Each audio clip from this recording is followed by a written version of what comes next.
저를 따라서 한번 해보시기 바랍니다. 배우지 않으면 달라지지 않는다. 오늘 어버이 주일, 부모님 주일인데요. 이 어버이 주일에 이제 조금 생각을 바꾸어서 자녀된 우리들, 저와 여러분들 부모님을 이렇게 공경합시다, 부모님이 이렇게 효를 다합시다 라고 하는 말씀보다는 지난주에 이어서 부모와 자녀 간의 관계 속에서 믿음이라고 하는 그 매개체를 통해서 어떻게 연결되어져야 될 것인가 라고 하는 것을 다시 한번 말씀을 통해 생각을 해보려고 합니다. 그래서 배우지 않으면 달라지지 않는다 라고 하는 제목으로 한번 말씀을 생각을 해보려고 합니다. 자, 이스라엘 백성들이 구약 성경에 기록되어져 있는데, 구약 성경에 보면 수많은 일들이 기록되어져 있습니다. 때로는 우리의 이 상상력을 초월하는 기적과도 같은 일들도 기록이 되어져 있고, 또 엄청난 일들이 구약 성경에 많이 기록이 되어지면서 이 많은 일들의 기록을 통해 하나님께서 우리에게, 그리고 그 일을 직접 겪고 있었던 이스라엘 백성들에게 주시고자 했던 분명한 메시지, 교훈이 있음을 우리는 늘 발견하게 되죠. 자, 그것이 무엇인가 라고 하는 것을 이제 우리는 성경을 읽으면서 하나하나 발견해가고 또 그 교훈, 그 메시지를 우리의 삶에 적용해 가게 되는데, 오늘 우리가 읽은 이 여호수아 4장 말씀에도 이스라엘 백성들이 이제 광야 40년의 세월을 마치고 이제 가나안 땅을 바로 눈앞에 두고서 요단강을 건너서 그 요단강을 건넌 다음에 가나안 땅을 하나하나 점령해 가야 할 그 시점에 하나님께서 이루신 또 한 번의 기적인 요단강을 홍해를 가르셨던 것과 같은 가르시는 은혜와 기적을 통해 경험했던 이스라엘 백성들의 역사적인 이야기가 오늘 본문에 기록이 되어져 있습니다. 자, 이 말씀 속에 오늘 우리가 주목해서 보려고 하는 것은 바로 기념비라고 하는 것입니다. 돌입니다.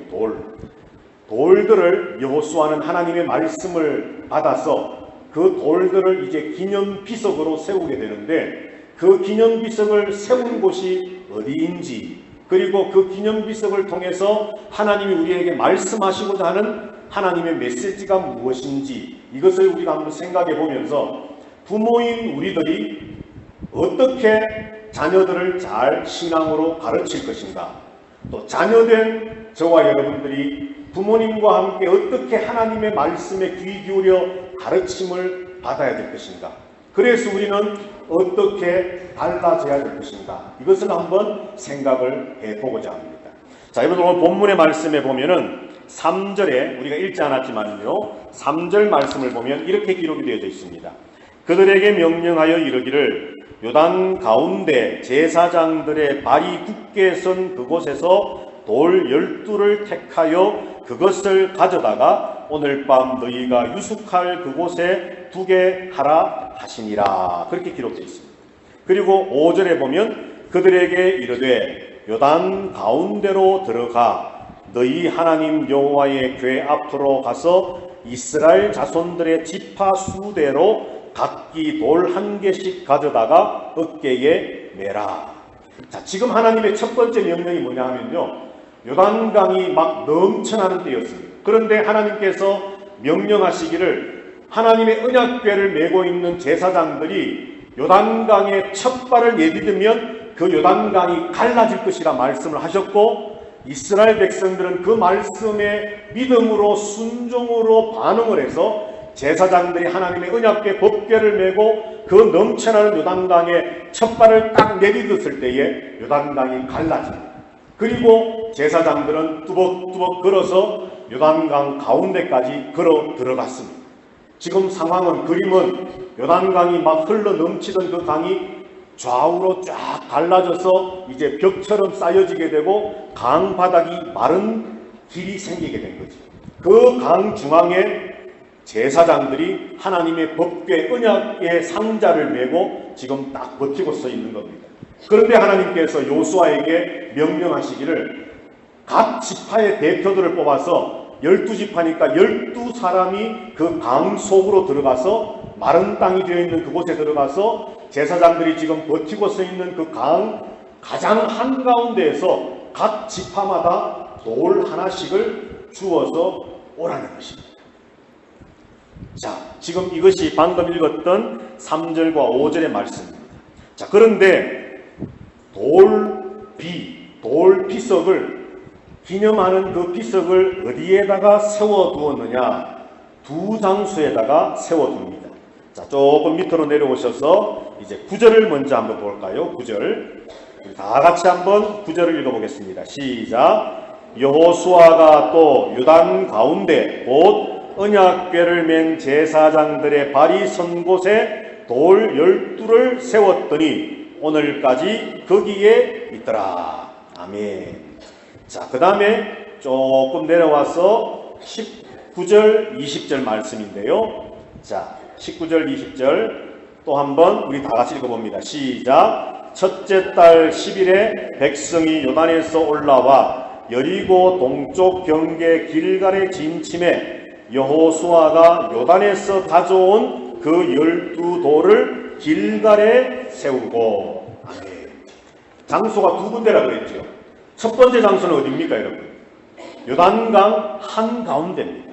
지금 제사장들이 하나님의 언약궤 법궤를 메고 요단강에 걸어 들어가면서 요단강이 쫙 갈라졌는데 그 물벽이 양쪽으로 생기고 강 한가운데 바닥에 제사장들이 서 있던 그곳에 하나님은 여호수아에게 말씀하시기를 12개의 돌 비석을 세우라고 말씀하셨습니다. 그게 9절에 기록되어 있습니다. 그리고 19절 20절에 있는 말씀처럼 조금 전에 3절과 5절에서 보았던 것처럼 12지파가 12개의 돌을 가지고 나왔는데 강 한가운데에서 그 가지고 나왔던 돌을 이제 길갈이라고 하는 장소에서 또 비석을 세웠다는 것이죠.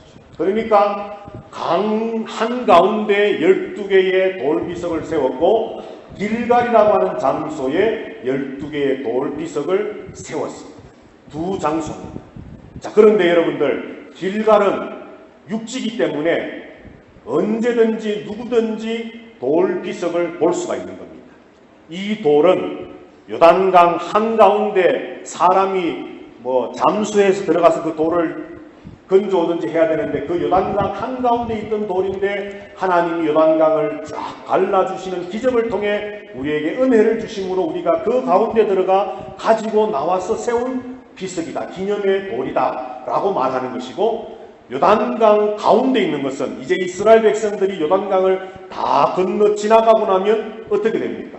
다시 홍해가 흘렀던 것처럼 요단강도 다시 합쳐져서 흘러가게 되는데 그 돌비석은 눈으로 볼 수가 없는 것, 확인할 수가 없는 겁니다. 그러나 눈으로는 볼 수 없지만 손으로는 만질 수 없지만 분명히 하나님이 요단강을 건너게 하시는 마른 땅처럼 갈라주셔서 건너게 하셨던 그 하나님의 기적의 표징인 돌이 저 강 속에 있다는 것을 하나님은 표시해 주시기 위해서 두 장소에다가 돌비석을 세우게 하셨다라고 하는 것이죠. 자, 이렇게 두 장소에 돌비석이 있는데 그러면 이 돌비들의 기념비석에 하나님이 주시는 메시지, 말씀이 무엇일까? 교훈이 무엇일까? 오늘 이제 우리가 크게 두 가지를 한번 생각을 해보려고 합니다. 그 첫 번째가 무엇인가 하면 기념비의 의미는 신앙의 교육을 하기 위한 것이다 라고 하는 것을 우리는 알 수가 있습니다. 자, 또 한번 성경을 두 절만 같이 읽어보십시다. 6절입니다.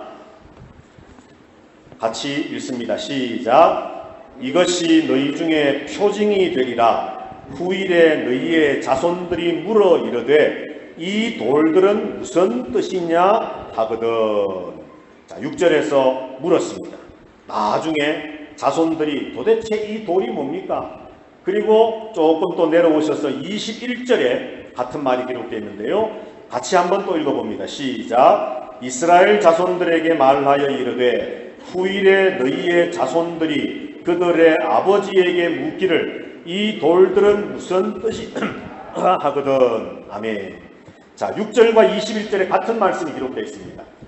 요단강 속에 보이지는 않지만 그 돌이 있다는 것을 전해 들었고 또 길갈에 돌비석 12개가 세워져 있는 것을 알고 보았기 때문에 먼 훗날에라도 너희의 자손들이 부모님들에게 묻기를 도대체 이 12개의 돌에 상징하는 의미가 뭡니까? 요단강 속에 12개의 비석이 세워져 있었다고 들었는데 도대체 그 돌 비석의 기념비의 의미가 무엇입니까? 무엇을 상징하는 것입니까? 우리에게 무엇을 교훈하기 위함입니까? 라고 자녀들이 묻거든이라고 하나님이 말씀합니다. 거기에 대한 대답을 이제 7절에서 이렇게 말씀을 합니다. 제가 읽겠습니다. 그들에게 이르기를 요단 물이 여호와의 언약궤 앞에서 끊어졌나니 곧 언약궤가 요단을 건널 때에 요단물이 끊어졌으므로 이 돌들이 이스라엘 자손에게 영원히 기념이 되리라 하라 하니라. 아멘. 돌을 세우신 하나님의 첫 번째 이유, 의도하신 하나님의 그 메시지가 무엇인가 하면 하나님께서 기적을 통해 요단강을 끊으시고 그 강 바닥의 마른 땅을 이스라엘로 하여금 걷게 하신 것을 영원히 기념하게 하시기 위해서 돌비석을 강 바닥 가운데와 길갈에 세우게 하셨다라고 하는 것이죠. 자, 여러분들, 이 말씀을 통해서 하나님이 돌을 보면서 영원히 기념하라, 도대체 무슨 의미가 담겨 있는 거겠습니까? 하나님이 너희를 이 범람하여 넘치는 요단강을 마른 땅같이 건너게 하셨다라고 하는 그 기적 베푸심을 영원토록 기억하고 기념하게 하기 위한 하나의 장치로 하나님은 돌비석을 세우게 하셨다라고 하는 것이죠. 이 말씀을 통해 하나님이 주시고자 하는 하나님의 의도하신 바는 바로 이것입니다. 하나님이 이스라엘 백성 너희들을 얼마나 사랑하시는지, 하나님께서 이스라엘 백성 너희를 얼마나 귀히 여기시는지, 하나님께서 너희들을 위해서 얼마나 놀라운 일을 행하셨는지, 그래서 이스라엘 백성 너희들은 얼마나 특별한 백성, 특별한 민족인지를 너희들은 이 돌을 볼 때마다 기억하고 기념하라는 메시지가 담겨져 있는 것입니다. 여러분들 가정에 오늘 이스라엘 백성들이 요단강 가운데 세웠던 비석, 길갈에 세웠던 비석 같은 여러분들 가정의 비석은 어떤 것입니까? 각 가정마다 지난주에도 잠깐 말씀했던 것처럼 가정에 가훈들이 있을 것이고, 각 가정마다 무언가 기념할 만한 기념비 같은 그런 무언가가 있을 것인데, 제가 여러분들에게 권해드리고 싶은 것은 꼭 그것이 어떤 눈에 보이는 길갈에 세워진, 눈에 보이고 만져지고 하는 그것이 아니라 할지라도, 요단강에 물속에 잠겨져 있어서 볼 수도 없고 만질 수도 없고 오감을 통해서 체험할 수는 없다 할지라도, 무언가 여러분들의 가정에 온 가족 식구들이 무언가 한 가지를 떠올리고 생각하고 공유하고 나누면서 하나님이 얼마나 우리를 사랑하시는지, 하나님이 얼마나 우리에게 은혜를 베풀고 계시는지, 하나님이 얼마나 우리를 위해서 기적의 역사하심을 나타내고 계시는지, 얼마나 그래서 우리는 하나님 보시기에 특별한 존재인지를 함께 공유하고 나눌 수 있는 그 기념비가 있게 되기를 주님의 이름으로 부탁을 드립니다.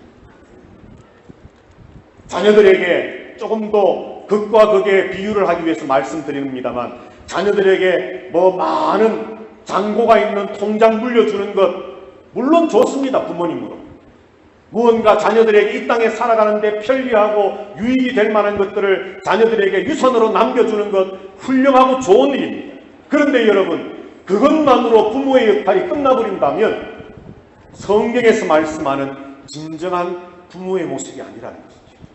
하나님께서는 요단강을 건넌 1세대 된 이스라엘 백성들에게 돌 비석을 세우게 하심으로 직접 그 비석을 세운 세대가 가고 그 다음 자녀, 그 다음 자녀, 후손의 후손이 거듭될수록 자녀들마다 자손들마다 도대체 저 비석이 의미하는 바가 뭡니까? 저 비석이 왜 세워졌습니까? 라고 묻는 그 자손들에게 여호와 하나님이 행하신 일을 너희는 가르치라고 말씀해 주셨다면, 오늘 저와 여러분들도 믿음의 부모라고 한다면 우리의 자녀들에게 바로 이런 기념비적인 하나님과의 관계 속에 얼마나 하나님의 은혜와 사랑과 복이 우리를 향하고 있고 우리는 얼마나 하나님 보시기에 특별한 존재인가를 우리 후손들에게 가르칠 수 있는 그 무언가가 있어서 가족들 모두가 그 기념비를 통해서 믿음으로 뭉쳐지고 그러한 교훈을 그러한 가르침을 통해 나도 달라지고 자녀들도 달라지는 그런 믿음의 가정들, 가문들을 일으켜 세워나갈 수 있는 저와 여러분들이 다 되시기를 주님의 이름으로 축복합니다.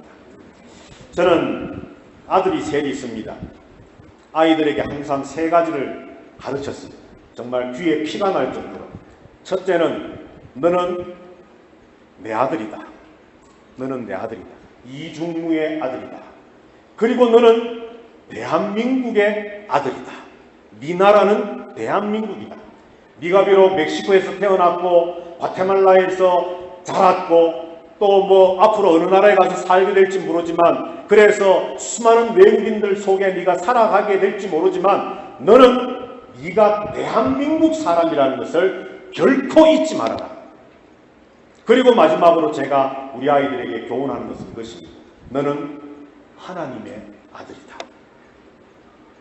때로는 이중무의 아들임을 잊어버려도 어쩔 수 없다. 때로는 대한민국 사람이라는 것을 네가 잠시 잊어버려도 어쩔 수 없다. 그런데 네가 평생 이 땅을 살아가는 가운데 절대 잊지 말고 기억해야 할 한 가지 사실은 너는 하나님의 아들이다. 지금은 물론 두 아들이 떠나 있기 때문에 아이들에게 그렇게 옛날처럼 하지는 못하지만 정말 아이들의 귀에 피가 날 정도로 정말 딱지가 안 될 정도로 저는 강조해 왔었습니다. 다시 말해 저희 가정의 기념비는 너나 나나 우리 모두는 하나님의 자녀라는 것입니다. 하나님을 믿는 그 믿음으로 말미암아 하나님의 자녀 되었고 하나님의 백성 되었고 그래서 우리는 왕같은 제사장으로 거룩한 나라로 하나님께서 이 땅에 세우신 하나님의 왕권을 가진 하나님의 백성으로 살아가는 거룩한 하나님의 자녀 되었음을 우리는 어디에서 무엇을 하며 어떻게 살아가든지 잊지 말고 기억해야 할 분명한 사실이다라고 저는 우리 가정에 그렇게 교육하고 가르쳤습니다. 저와 여러분들 모두가 내용은 좀 표현은 좀 다를 수 있고 방법은 좀 다를 수 있지만 오늘 이 시간에 예배하는 우리 부모님들 모두가 바로 그 가정에 여러분들의 가정에 기념비를 세워 나갈 수 있게 되기를 주님의 이름으로 축복합니다. 그리고 자녀된 함께 예배하는 자녀된 또 여러분들 부모님이 세워 나가는 그 기념비 앞에서 함께 믿음의 공동체, 믿음의 가정을 함께 세워나가고 그 부모님의 말씀에 하나님을 대신해서 나를 가르치고 교육하고 신앙으로 이끌어나가는 그 부모님이 세워나가는 그 기념비에 도대체 그것이 무슨 의미입니까? 이것을 통해 우리가 나아가야 할 방향이 무엇입니까? 라고 하는 그 믿음의 질문 앞에 부모님들과 함께 여러분들의 가정을 부모님이 어떻게 해가시겠지만으로 끝나는 것이 아니라 여러분들 모두도 함께 그 기념비답게 세워나가는 그런 믿음의 자녀들이 다 되시기를 주님의 이름으로 축복합니다. 자, 두 번째로 기념비의 의미가 무엇인가 하면 두 번째 의미는 하나님만 경외하게 하시기 위한 목적이 있음을 우리는 발견하게 됩니다. 자, 두 번째 아까 자손들의 질문이 21절에서 이 돌들은 무슨 뜻이니까? 라고 물었었죠. 그때 이제 하나님의 대답이 22절부터 4절까지의 말씀에 기록이 되어 이는 너희의 자손들에게 알게 하여 이르기를 이스라엘이 마른 땅을 밟고 이 요단을 건넜음이라. 앞에 했던 말씀과 같은 것이지요. 23절에서는 너희의 하나님 여호와께서 요단물을 너희 앞에 마르게 하사 너희를 건너게 하신 것이 너희의 하나님 여호와께서 우리 앞에 홍해를 말리시고 우리를 건너게 하심과 같았나니. 이제 중요한 말씀이 24절입니다. 이는 땅의 모든 백성에게 여호와의 손이 강하신 것을 알게 하며 너희가 너희의 하나님 여호와를 항상 경외하게 하려 하심이라. 아멘. 믿으십니까 여러분? 왜 돌비석을 세우셨습니까? 이 돌비석이 무슨 뜻입니까? 너희의 자손들이 묻거든 세 가지를 이야기하라고 말씀하는 거지요. 22절은 마른 땅같이 건넜다. 기적의 체험의 상징인 돌이다. 두 번째는 23절에 있는 것처럼 홍해를 마르게 하셨던 하나님이 요단강도 마르게 하셔서 건너게 하셨다. 그리고 마지막 세 번째 이유가 24절에 있는 것처럼 여호와 하나님이 그 강하신 손으로 이 놀라운 일을 행하셨고, 그리고 그것을 경험한 우리들은 앞으로 살아가는 가운데 가나안 땅에 들어가면 수많은 우상들이 있을 것인데, 이 세상에 우리를 유혹하는 수많은 것들이 있을 것인데, 오직 여호와 하나님만 경외하게 하시기 위한 표징이라는 것입니다. 이것이 바로 돌비석의 의미요 메시지였습니다. 여러분들 자녀들에게 여러분들은 무엇을 가르치고 계십니까? 누구의 손이 가장 강하다라고 여러분은 가르치십니까? 혹시 주일날 교회에 와서는 하나님이 위대하신 분이야, 하나님이 창조주야, 하나님만이 유일하신 우리의 왕이시야 가르치셨는데, 집에 가서는 야, 그래도 돈이 최고야, 돈 벌어야 돼, 악착같이 돈 벌어야 돼, 이유를 묻지 말고 너는 부자가 돼야 돼 라고 혹시 하시지 않습니까? 야, 아버지가 평생을 살아보니까 권력이 좋아, 돈도 권력 있는 자에게 모이게 되어 있어, 너 그러니까 법대를 가서 사법고시를 쳐서 너 어쩌든지 정계 입문해서 권력자가 좀 되라. 혹시 그렇게 아이들에게 가르치지 않습니까, 여러분? 다시 말해, 두 가지의 모습을 보이시지 않느냐? 그러면 자녀들은 헷갈립니다. 아니, 아빠가 엄마가 교회에서는 제정신이시던데 왜 집에만 오시면 또 다른 말씀을 하시지? 어느 게 정답이지? 아이들이 헷갈리기 시작합니다. 여러분, 지난주에도 말씀했지만 돈도 권력도 명예도 때로는 필요합니다. 그것이 잘만 활용되어지고 사용되어지면 하나님 영광을 나타낼 수 있는 충분한 어떤 그런 것들이 될 수 있습니다. 그러나 우리가 바라보아야 할 마지막 초점은 그것이 아니지 않습니까? 하나님이 되게. 오늘 본문에 뭐라고 말씀합니까? 이 땅의 모든 백성들에게 여호와의 손이 강하다라는 것을 알게 하시려고 이 비석을 세운다. 이 말이 뭡니까, 여러분? 이 요단강 건너는 기적을 경험한 이스라엘 백성들을 통해, 이 돌의 의미를 알고 있는 이스라엘 백성들을 통해 세상 사람들에게 하나님이 유일하신 여호와시고 여호와가 유일한 창조주요 구원자요 유일하신 신이라는 사실을 이스라엘 백성들이 선포하게 하시기 위한 기념비가 이 돌이다.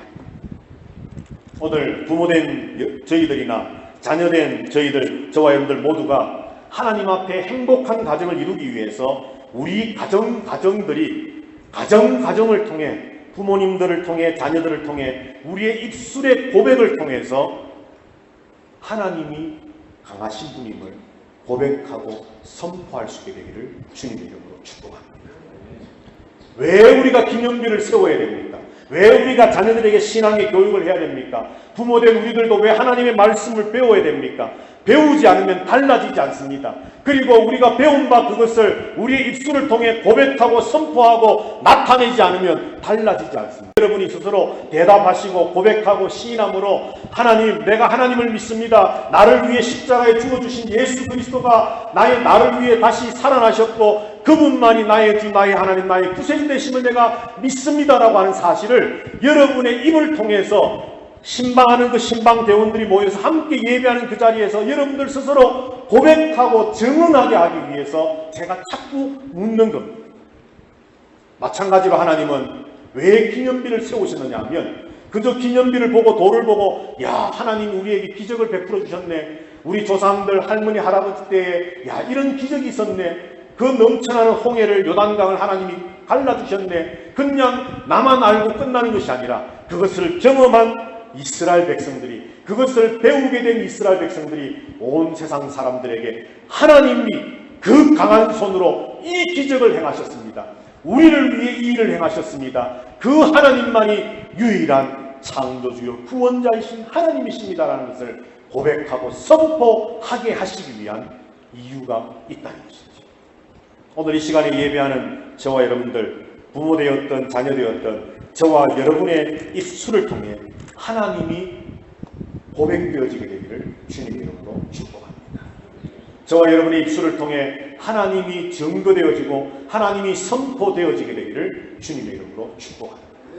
그리고 더 나아가서 오늘 본문에 있는 것처럼 하나님은 이스라엘 백성들로 하여금, 아니 어쩌면 온 세상 사람들로 하여금 여호와 하나님만을 항상 경외, 두려워 떨며 하나님만 예배하고 믿게 하시기 위한 기념적 상징물로 돌을 세우게 하셨습니다. 5월달 가정의 달을 맞이하면서 또 어버이 주일을 맞이하면서 부모님을 잘 섬기고 공경하고 효를 다하는 것, 어쩌면 참 동방예의지국이라고 할 수 있는 우리 대한민국 사람으로서는 어쩌면 당연한 일처럼 우리는 알고 있는 것이죠. 그런데 가장 큰 효도가 뭘까요, 여러분? 여러분들 생각하시기에, 자녀들 된 여러분들 생각하시기에 부모님을 향한 제일의 효도는 뭐라고 생각하십니까? 용돈 많이 드리는 것입니까? 뭘까요, 여러분? 여러분들 생각하시기에. 여러분들이 지금까지 어떻게 생각하셨던 오늘부터 그 제1순위를 바꾸시기를 부탁드립니다. 부모님을 향한 최고의 효도는 부모님이 예수님 잘 믿게 하는 겁니다. 두 분만 아멘하십니다. 믿으십니까, 여러분? 만약 여러분들의 부모님들이 아직도 예수 그리스도를 알지 못하고 믿지 못하고 하나님을 예배하지 못하는 부모님인데 매달 많은 돈 100만 원씩 용돈 보내드립니다. 여러분들 아닙니다. 용돈 드리는 것도 잘하는 것이지만 여러분들 부모님 예수 믿을 수 있도록, 부모님들이 예수 그리스도를 경외하는 한 영혼 될 수 있도록 여러분들 기도하고 말씀 전하시고, 이제 얼마 남지 않은 이 땅에서의 삶에 정말 남은 그 시간 속에 예수 그리스도를 믿는 내 부모님 되도록 여러분들 최선을 다하십시오. 이게 최고의 효도입니다. 부모님들, 자녀들을 어떻게 양육하고 가르치고 키워내는 것이 최고의 부모의 모습입니다. 부족함이 없이, 모자람이 없이 해달라는 거 다 해주고, 내 자녀, 내 새끼가 참 언제든지 편안하도록 마음에 어떤 기쁨과 즐거움과 어떤 만족이 있도록 어떤 물질적인 스포트를 해주는 것 좋은 일입니다. 어느 부모가 그렇게 해주고 싶지 않은 부모가 있겠습니까? 그런데 여러분, 여러분의 자녀들로 하여금 예수 그리스도를 믿는 자녀 되게 하십시오. 여러분의 자녀들이 하나님만 경외하는 자녀 되게 하십시오. 물질적으로 좀 부족해도 괜찮습니다. 돈은 또 벌 수 있는 겁니다. 여러분, 예수 믿는 것은 언젠가 얘가 자라서 어릴 때 주일학교 열심히 다녔으니까 청년이 되고 어른이 되고 언젠가 때가 되어서 돌아오겠지. 예, 맞습니다. 그런데 그때가 안 오면 어떻게 하시겠어요? 지금이 바로 그때입니다, 여러분. 지금 하나님만을 항상 영원히 경외하는 사람 되게 하시려고 하나님은 돌을 세워서라도 그 돌을 쳐다보고 하나님이 어떤 분이고 그 하나님을 향한 우리의 마음이 어떠하고 하나님과의 관계가 어떠해야 될 것을 하나님은 말씀하기를 원하셨다. 배우지 않으면 달라지지 않습니다. 자녀들 말씀으로 양육하지 않으면, 가정에서 부모님들의 신앙의 모습으로 보여주지 않고 가르치지 않고 양육하지 않으면 아이들은 달라지지 않습니다. 가정마다 기념비를 세우시기 바랍니다. 그리고 그 기념비를 보고서 부모와 자녀들이 함께 하나님께 대한 믿음의 고백을 같이 해나가면서 세상 사람들에게 이 하나님이 얼마나 위대하신 분인가를 선포해 나가고 하나님만을 경외하는 나 개인, 우리 가정 되어서 하나님 앞에 놀라운 일들을 경험하는 복된 가정이 되자고 가정을 점점 더 신앙 말씀 위에 세워나가는, 견고하게 다져나가는 그런 부모님들과 자녀들 모두가 되시길 주님의 이름으로 축복합니다.